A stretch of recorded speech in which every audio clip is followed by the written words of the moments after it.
This verdict was rendered, and he was sentenced to death. After this they spit in his face and hit him with their fists, taunting him, contrary to the law. Mount 26. 57-68.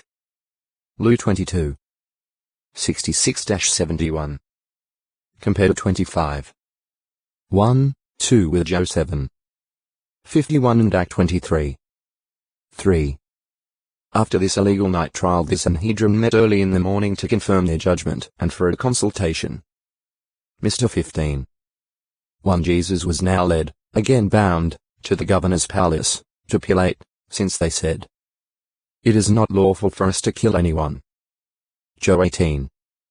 31. Here Jesus was charged with forbidding the paying of taxes to Caesar and with saying that he himself was Christ the King. Blasphemy against the God of the Jews would not have been so serious a charge in the eyes of the Romans, but sedition would. Pilate, after making futile attempts to get Jesus to testify against himself, told the Jews that he found no crime in him. Discovering, however, that Jesus was a Galilean, Pilate was happy to send him to Herod, who had jurisdiction over Galilee. Herod questioned Jesus, hoping to see a sign performed by him, but Jesus refused. Herod then discredited Jesus, making fun of him, and sent him back to Pilate. Lu 23. 1-11.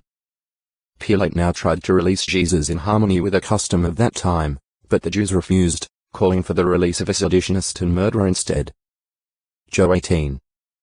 38-40. Pilate therefore had Jesus scourged, and the soldiers again mistreated him. After this, Pilate brought Jesus outside and tried to get his release, but the Jews insisted. "Impale him! Impale him!"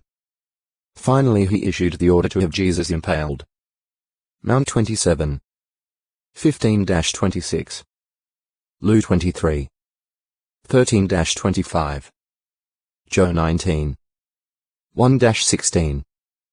What laws of God did the Jewish text to acute Miritra Longo will have him 236 possessed by many demons? Possibly the chief one of these demons caused this man to say that his name was Legion. The fact that in the 1st century CE Roman legions usually consisted of 6,000 men may give some indication of the large number of demons involved. So fierce were the demon-possessed man and his companion that no one dared to pass the area where they had their dwelling among the tombs. Under demon influence the man who said his name was Legion walked about naked, and day and night he cried aloud and slashed himself with stones. All efforts to bind him, even with fetters and chains, were unsuccessful. Christ Jesus, however, freed this man and his companion from the power of the demons. Thereafter the expelled demons took possession of a herd of swine and caused these to rush over a precipice to their death.